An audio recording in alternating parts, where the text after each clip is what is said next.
नमस्कार, आदाब, सत श्री अकाल। चैनल पंजाबी देख रहे सारे ही दर्शकों का स्वागत है। मैं हाँ दीपिंदर कौर ते हाज़र हाँ लैके देश विदेश नाल जुड़ियां कुछ खास खबरां। शुरुआत करते हैं हैडलाइनस दे नाल। कैनेडा च कागजी कार्रवाई दे चलदियां लोकां नूं वीजे दी उडीक, 7 लाख भारती वीजे दी लाइन दे विच।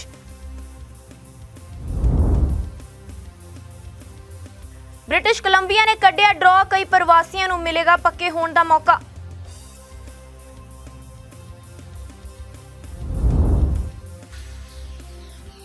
ਆਸਟ੍ਰੇਲੀਆ ਜਾਣ ਦੇ ਚਾਹਵਾਨਾਂ ਲਈ ਅਹਿਮ ਖਬਰ, ਸਰਕਾਰ ਵੀਜ਼ਾ ਅਰਜ਼ੀਆਂ ਦਾ ਸਮੇਂ ਸਿਰ ਕਰੇਗੀ ਨਿਪਟਾਰਾ।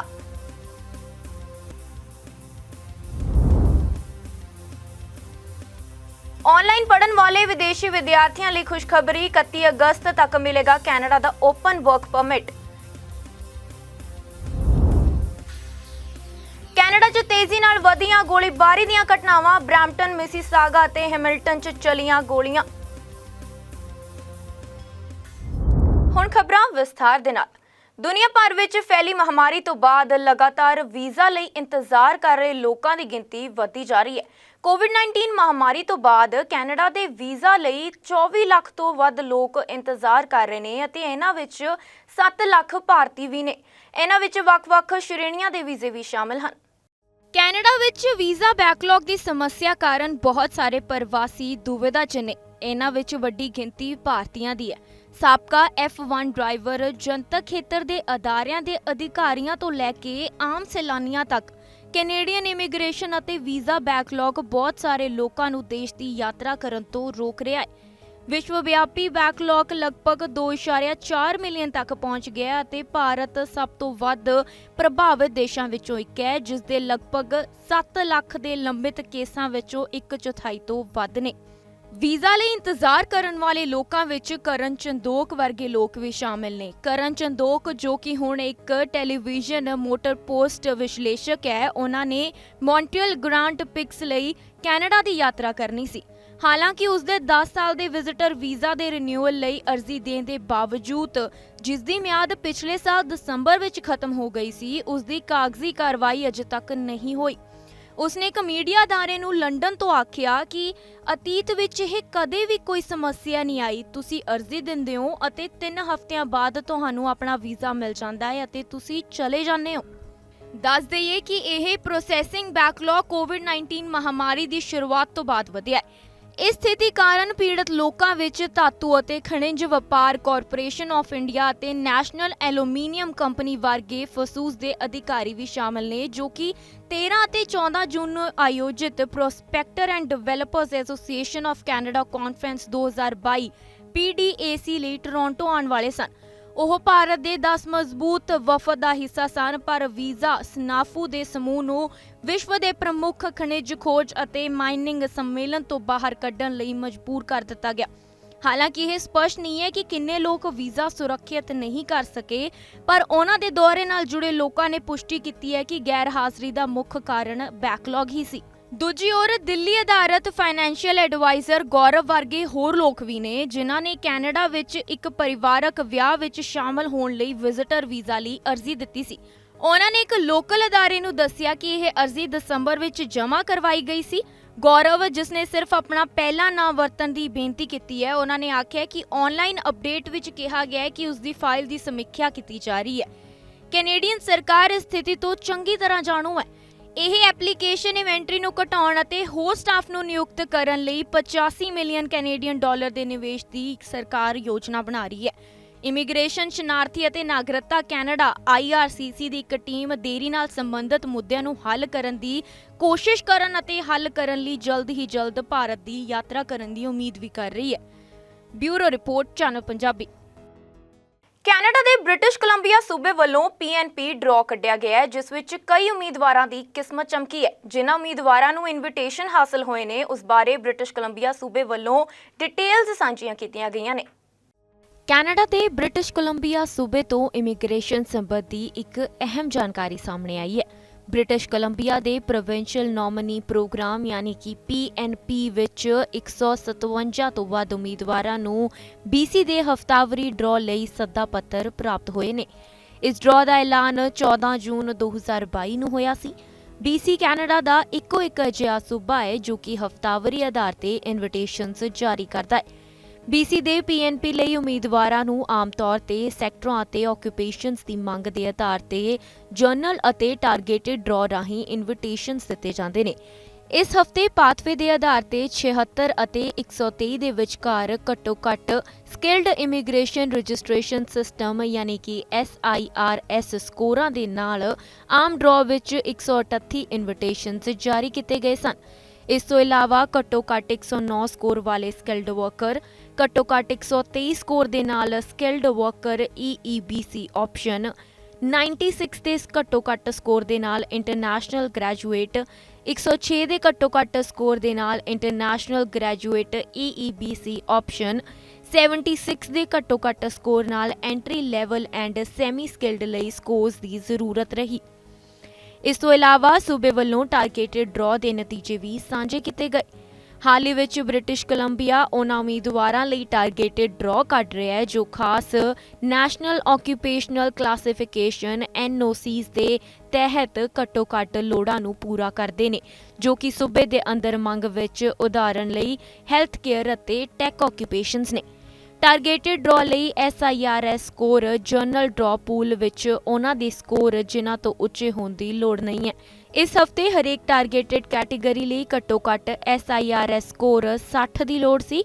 ਬ੍ਰਿਟਿਸ਼ ਕੋਲੰਬੀਆ ਨੇ ਆਪਣੇ ਟਾਰਗੇਟਡ ਡਰਾਅ ਦੇ ਵਿੱਚ 12 early childhood educators NOC 4214, 7 health care occupations, 5 ਤੋਂ ਘੱਟ ਹੋਰ ਪ੍ਰਾਇਰਟੀ ਆਕੂਪੇਸ਼ਨਸ NOCs 3114 ਅਤੇ 3213 ਉਮੀਦਵਾਰਾਂ ਨੂੰ ਸੱਦਾ ਦਿੱਤਾ। ਜੇਕਰ ਤੁਸੀਂ ਇੱਕ ਸਕਿਲਡ ਵਰਕਰ ਵਜੋਂ ਬ੍ਰਿਟਿਸ਼ ਕੋਲੰਬੀਆ ਵਿੱਚ ਵਾਸ ਕਰਨਾ ਚਾਹੁੰਦੇ ਹੋ ਤਾਂ ਤੁਹਾਡੇ ਕੋਲ ਚੁਣਨ ਲਈ 2 ਵਿਕਲਪ ਹਨ: ਸਕਿਲਡ ਇਮੀਗ੍ਰੇਸ਼ਨ ਸਟਰੀਮ ਅਤੇ express entry British Columbia stream. Canada ਦੇ ਕਿਊਬਿਕ ਅਤੇ ਨੁਨਵਾਤ ਤੋਂ ਇਲਾਵਾ ਕਈ ਸੂਬੇ ਅਤੇ ਪ੍ਰਦੇਸ਼ ਆਪਣੇ ਖੁਦ ਦੇ PNP ਚਲਾਉਂਦੇ ਨੇ। ਹਾਲਾਂਕਿ ਪ੍ਰੋਵਿੰਸ਼ੀਅਲ ਨੋਮੀਨੀ ਪਰਮਾਨੈਂਟ ਰੈਜ਼ੀਡੈਂਸ ਤੋਂ ਵੱਖਰੀ ਹੈ, ਪਰ ਇਹ immigration, refugee and citizenship Canada IRCC ਤੋਂ ਪਰਮਾਨੈਂਟ ਰੈਜ਼ੀਡੈਂਸ ਸਟੇਟਸ ਪ੍ਰਾਪਤ ਕਰਨ ਲਈ ਸੰਭਾਵਨਾਵਾਂ ਨੂੰ ਕਾਫੀ ਵਧਾ ਸਕਦੀ ਹੈ। ਕੈਨੇਡਾ ਵਿੱਚ 80 ਤੋਂ ਵੱਧ PNPs ਨੇ ਜਿਨ੍ਹਾਂ ਰਾਹੀਂ ਸੰਭਾਵੀ ਉਮੀਦਵਾਰ ਪਰਮਾਨੈਂਟ ਰੈਜ਼ੀਡੈਂਸੀ ਪ੍ਰਾਪਤ ਕਰ ਸਕਦੇ ਨੇ। ਇਹ ਸਿੱਧੇ ਪ੍ਰੋਵਿੰਸ ਨੂੰ ਅਰਜ਼ੀ ਦੇ ਕੇ ਜਾਂ ਐਕਸਪ੍ਰੈਸ ਐਂਟਰੀ ਪ੍ਰੋਫਾਈਲ ਦੁਆਰਾ ਕੀਤਾ ਜਾ ਸਕਦਾ ਹੈ। Bureau report, channel Punjabi. Australia ਵਿੱਚ ਸਕਿਲਡ ਵਰਕਰਸ ਦੀ ਮੰਗ ਵੱਧ ਗਈ ਹੈ ਅਤੇ ਕਾਮਿਆਂ ਦੀ ਕਮੀ ਨੂੰ ਪੂਰਾ ਕਰਨ ਲਈ ਆਸਟ੍ਰੇਲੀਆ ਦੇ ਨਵੇਂ ਇਮੀਗ੍ਰੇਸ਼ਨ ਮੰਤਰੀ ਨੇ ਘੋਸ਼ਣਾ ਕੀਤੀ ਹੈ ਕਿ ਵੀਜ਼ਾ ਅਰਜ਼ੀਆਂ ਦੇ ਬੈਕਲੌਗ ਨੂੰ ਕਲੀਅਰ ਕਰਨ ਤੇ ਹੀ ਉਹਨਾਂ ਦਾ ਫੋਕਸ ਰਹੇਗਾ। ਆਸਟ੍ਰੇਲੀਆ ਵਿੱਚ ਹੁਨਰਮੰਦ ਕਾਮਿਆਂ ਦੀ ਮੰਗ ਵੱਧ ਗਈ ਹੈ। ਹੁਨਰਮੰਦ ਕਾਮਿਆਂ ਯਾਨੀ ਕਿ ਸਕਿਲਡ ਵਰਕਰਸ ਦੀ ਕਮੀ ਨੂੰ ਪੂਰਾ ਕਰਨ ਲਈ ਆਸਟ੍ਰੇਲੀਆ ਦੇ ਨਵੇਂ ਇਮੀਗ੍ਰੇਸ਼ਨ ਮੰਤਰੀ ਦੇ ਗ੍ਰਹਿ ਮਾਮਲਿਆਂ ਦੇ ਵਿਭਾਗ ਨੂੰ ਵੀਜ਼ਾ ਅਰਜ਼ੀਆਂ ਵਿੱਚ ਤੇਜ਼ੀ ਲਿਆਉਣ ਦੇ ਨਿਰਦੇਸ਼ ਦਿੱਤੇ ਗਏ ਨੇ। ਨਵੀਂ ਸਰਕਾਰ ਦੇ ਇਮੀਗ੍ਰੇਸ਼ਨ, ਸਿਟੀਜ਼ਨਸ਼ਿਪ, ਪ੍ਰਵਾਸੀ ਸੇਵਾਵਾਂ ਅਤੇ ਬਹੁ ਸੱਭਿਆਚਾਰਕ ਮਾਮਲਿਆਂ ਦੇ ਮੰਤਰੀ ਐਂਡਰਿਊ ਗਾਇਲਜ਼ ਨੇ ਘੋਸ਼ਣਾ ਕੀਤੀ ਕਿ ਵੀਜ਼ਾ ਅਰਜ਼ੀਆਂ ਦੇ ਬੈਕਲੌਗ ਨੂੰ ਕਲੀਅਰ ਕਰਨਾ ਮੁੱਖ ਚਿੰਤਾ ਹੈ। ਉਹਨਾਂ ਨੇ ਟਿੱਪਣੀ ਕੀਤੀ ਕਿ ਵੀਜ਼ਾ ਅਰਜ਼ੀਆਂ ਦੀ ਪ੍ਰਕਿਰਿਆ ਵਿੱਚ ਅਸਾਧਾਰਨ ਦੇਰੀ ਨੂੰ ਭਾਈਚਾਰੇ ਅਤੇ ਸਾਬਕਾ ਸਰਕਾਰ ਦੁਆਰਾ ਸਾਲਾਂ ਤੋਂ ਉਠਾਇਆ ਜਾ ਰਿਹਾ ਹੈ। ਐਂਡਰਿਊ ਮੁਤਾਬਕ ਬਕਾਇਆ ਵੀਜ਼ਾ ਅਰਜ਼ੀਆਂ ਨੂੰ ਪ੍ਰੋਸੈਸ ਕਰਨਾ ਆਸਟ੍ਰੇਲੀਆਈ ਸਰਕਾਰ ਦੀ ਇੱਕ ਤਹਿਰੀਜ ਹੈ। ਉਹਨਾਂ ਨੇ ਗ੍ਰਹਿ ਮਾਮਲਿਆਂ ਦੇ ਵਿਭਾਗ ਕੋਲ ਵੀਜ਼ਾ ਪ੍ਰੋਸੈਸਿੰਗ ਦੀ ਮੌਜੂਦਾ ਸਥਿਤੀ ਬਾਰੇ ਆਪਣੀਆਂ ਚਿੰਤਾਵਾਂ ਉਠਾਈਆਂ ਨੇ ਅਤੇ ਉਹ ਇਹ ਯਕੀਨੀ ਬਣਾਉਣ ਲਈ ਵਚਨਬੱਧ ਹਨ ਕਿ ਵੀਜ਼ਾ ਅਰਜ਼ੀਆਂ ਦਾ ਸਮੇਂ ਸਿਰ ਨਿਪਟਾਰਾ ਕੀਤਾ ਜਾਵੇ। ਐਂਡਰਿਊ ਮੁਤਾਬਕ ਪਿਛਲੀ ਸਰਕਾਰ ਨੇ ਸਕਿਲਡ ਵਰਕਰ ਵੀਜ਼ਾ ਅਰਜ਼ੀਆਂ ਦੀ ਗਿਣਤੀ ਦੇ ਅੰਕੜੇ ਜਾਰੀ ਨਹੀਂ ਕੀਤੇ ਸੀ ਜੋ ਕਿ ਜਮ੍ਹਾਂ ਹੋਈਆਂ ਪਈਆਂ ਨੇ। ਹਾਲਾਂਕਿ 2014 ਵਿੱਚ 1,95,000 ਦੇ ਉੱਚੇ ਪੱਧਰ ਤੇ 2022 ਵਿੱਚ 96,000 ਤੱਕ ਆਸਟ੍ਰੇਲੀਆ ਵਿੱਚ ਹੁਨਰਮੰਦ ਅਸਥਾਈ ਵੀਜ਼ਾ ਧਾਰਕਾਂ ਦੀ ਕੁੱਲ ਗਿਣਤੀ ਘਟੀ ਹੈ। Australian chamber of commerce and industry ਯਾਨੀ ਕਿ ACCI ਦੇ CEO ਐਂਡਰਿਊ ਦੇ ਅਨੁਸਾਰ ਰੁਜ਼ਗਾਰਦਾਤਾ ਹੁਨਰਮੰਦ ਪ੍ਰਵਾਸੀਆਂ ਲਈ ਲੰਬੀ ਪ੍ਰੋਸੈਸਿੰਗ ਸਮਾਂ ਸੀਮਾ ਨਾਲ ਨਜਿੱਠ ਰਹੇ ਨੇ। ਉਹਨਾਂ ਅੱਗੇ ਕਿਹਾ ਕਿ ਲੰਬੇ ਵੀਜ਼ਾ ਪ੍ਰੋਸੈਸਿੰਗ ਉਡੀਕਾਂ ਨੂੰ ਘਟਾਉਣ ਲਈ ਹੋਰ ਸਰੋਤਾਂ ਦੀ ਲੋੜ ਹੈ। 2018 ਤੋਂ ਬਾਅਦ 480 ਵੀਜ਼ਾ ਦੇ ਕਰੀਬ ਇੰਤਜ਼ਾਰ ਸਮਾਂ ਸੀ ਜੋ ਕਿ ਹਾਲ ਹੀ ਦੇ ਇੰਜੀਨੀਅਰਿੰਗ ਗ੍ਰੈਜੂਏਟਾਂ ਲਈ ਤਿਆਰ ਕੀਤਾ ਗਿਆ। ਇਸ ਦੇ ਨਾਲ ਹੀ 18 ਮਹੀਨੇ ਤੱਕ ਆਸਟ੍ਰੇਲੀਆ ਵਿੱਚ ਰਹਿਣਾ, ਕੰਮ ਕਰਨਾ ਜਾਂ ਅਧਿਨੇ ਕਰਨਾ ਉਹ ਚਾਹੁੰਦੇ ਨੇ। 41 ਮਹੀਨੇ ਤੱਕ ਇਹਨੂੰ ਵੀ ਵਧਾ ਦਿੱਤਾ ਗਿਆ। ਦੂਜੇ ਪਾਸੇ ਇੱਥੋਂ ਦੇ ਵਿਦਿਅਕ ਮਾਹਰਾਂ ਅਨੁਸਾਰ ਆਸਟ੍ਰੇਲੀਆ ਦੀ ਯੂਨੀਵਰਸਿਟੀਆਂ ਵਿੱਚ ਕੌਮਾਂਤਰੀ ਵਿਦਿਆਰਥੀਆਂ ਦੀ ਆਮਦ ਉਮੀਦ ਨਾਲੋਂ ਘਟ ਗਈ ਹੈ, ਪਰ ਉਹ ਉਮੀਦ ਵਿੱਚ ਨੇ ਕਿ ਆਸਟ੍ਰੇਲੀਆ ਦਾ ਸਿੱਖਿਆ ਖੇਤਰ ਇਸ ਸਾਲ ਦੇ ਅੰਤ ਤੱਕ ਮੁੜ ਲੈ ਤੇ ਆ ਜਾਵੇਗਾ। ਹੁਨਰ ਅਤੇ ਰੋਜ਼ਗਾਰ ਵਿਭਾਗ ਅਨੁਸਾਰ ਮਾਰਚ 2022 ਤੋਂ ਵਿਦਿਆਰਥੀਆਂ ਦੇ ਆਉਣ ਦੀ ਸ਼ੁਰੂਆਤੀ ਗਿਣਤੀ 1,23,900 ਸੀ, ਜੋ ਕਿ 2021 ਦੀ ਇਸੇ ਮਿਆਦ ਦੇ ਮੁਕਾਬਲੇ 2% ਵੱਧ ਹੈ। ਦੱਸਣਯੋਗ ਹੈ ਕਿ ਜਨਵਰੀ 2022 ਦੌਰਾਨ ਸਖਤ ਵੀਜ਼ਾ ਪਾਬੰਦੀਆਂ ਕਾਰਨ ਵਿਦਿਆਰਥੀਆਂ ਨੂੰ ਵੀਜ਼ਿਆਂ ਲਈ ਲੰਬੀ ਉਡੀਕ ਕਰਨੀ ਪਈ ਅਤੇ ਹੁਣ ਬਹੁਤ ਸਾਰੇ ਵੀਜ਼ੇ ਮਨਜ਼ੂਰ ਨਹੀਂ ਹੋ ਰਹੇ। Department of education skills and employment DESE ਦੇ ਅਨੁਸਾਰ ਮਾਰਚ 2022 ਵਿੱਚ 4,40,129 ਅੰਤਰਰਾਸ਼ਟਰੀ ਵਿਦਿਆਰਥੀਆਂ ਨੇ ਦਾਖਲਾ ਲਿਆ, ਜੋ ਕਿ 2021 ਦੇ ਇਸ ਮਿਆਦ ਦੇ ਮੁਕਾਬਲੇ 15% ਤੱਕ ਘੱਟ ਹੈ।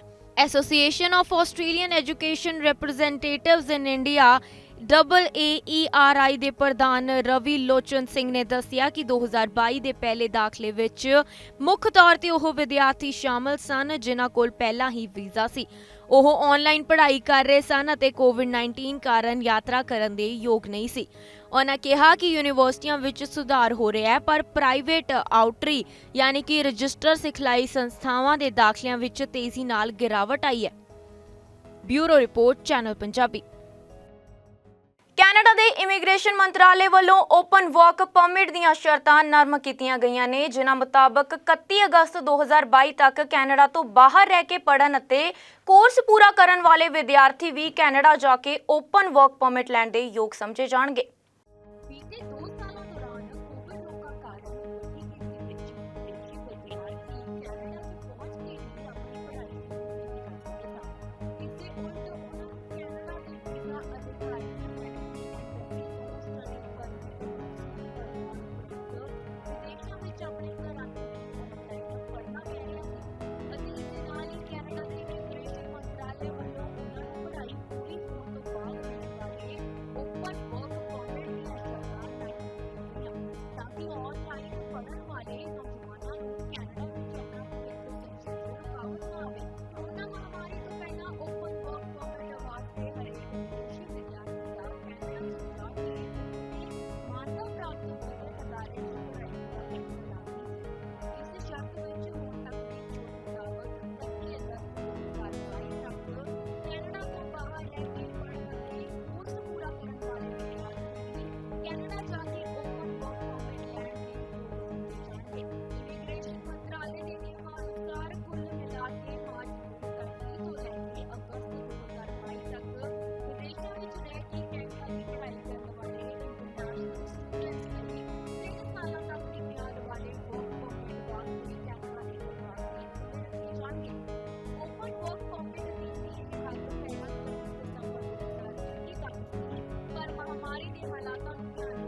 ਅਤੇ ਅਮਰੀਕਾ ਵਿੱਚ ਗੋਲੀਬਾਰੀ ਦੀਆਂ ਘਟਨਾਵਾਂ ਲਗਾਤਾਰ ਵਧਦੀਆਂ ਜਾ ਰਹੀਆਂ ਨੇ। ਇੱਥੋਂ ਤੱਕ ਕਿ ਅਮਰੀਕਾ ਵਿੱਚ ਤਾਂ ਬੱਚਿਆਂ ਦੇ ਸਕੂਲਾਂ ਤੱਕ ਵੀ ਬੰਦੂਕਾਂ ਲੈ ਕੇ ਲੋਕ ਤੁਰਦੇ ਫਿਰਦੇ ਨਜ਼ਰ ਆਏ ਨੇ।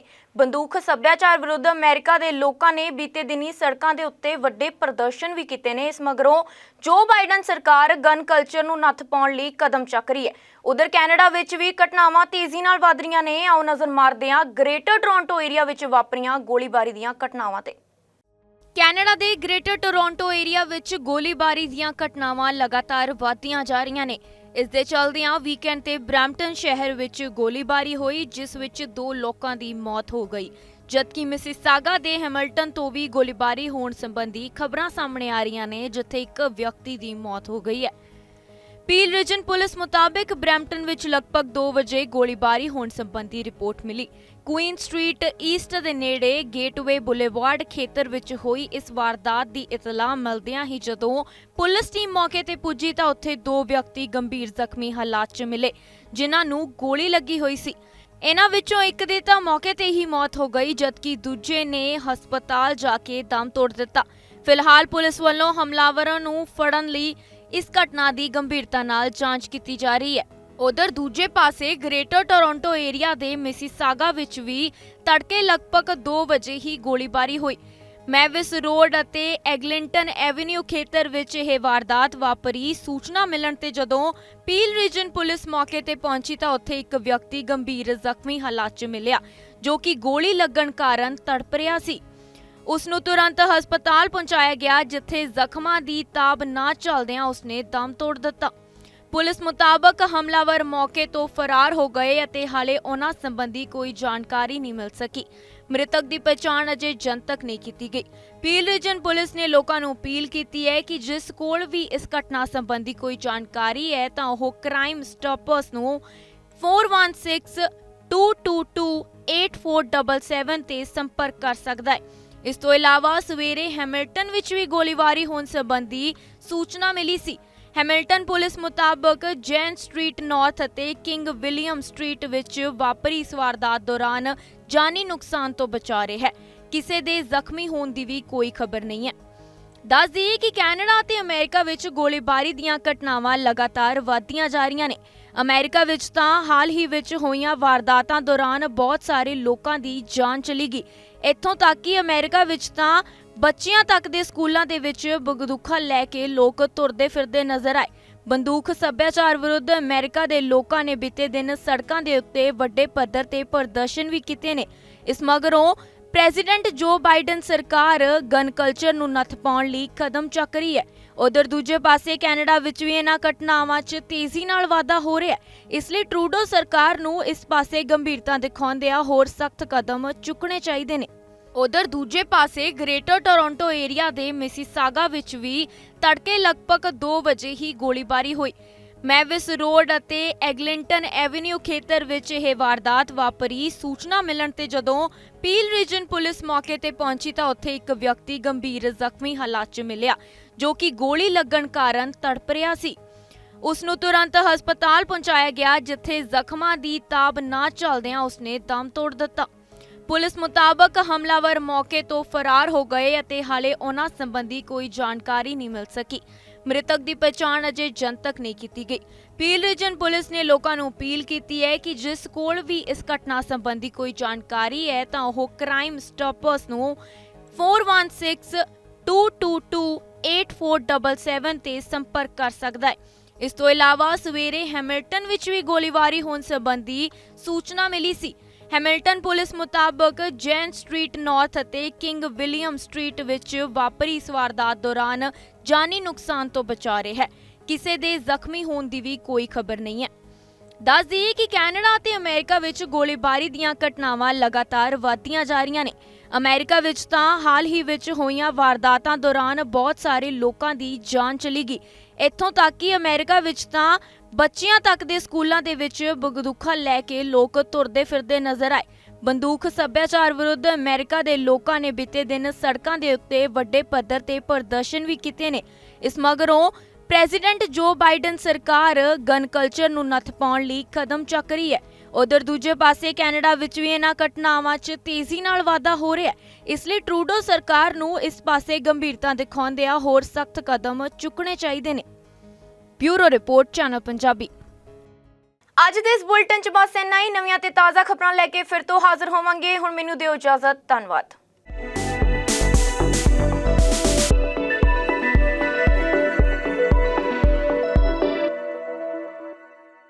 ਸਾਡਾ ਹਰ ਇੱਕ ਪ੍ਰੋਗਰਾਮ ਵੇਖਣ ਤੇ ਸਾਡੇ ਨਾਲ ਜੁੜਨ ਲਈ ਸਬਸਕ੍ਰਾਈਬ ਕਰੋ ਚੈਨਲ ਪੰਜਾਬੀ ਤੇ ਨੋਟੀਫਿਕੇਸ਼ਨ ਲਈ ਬੈਲ ਆਈਕਨ ਵਾਲੇ ਬਟਨ ਤੇ ਕਲਿੱਕ ਕਰੋ।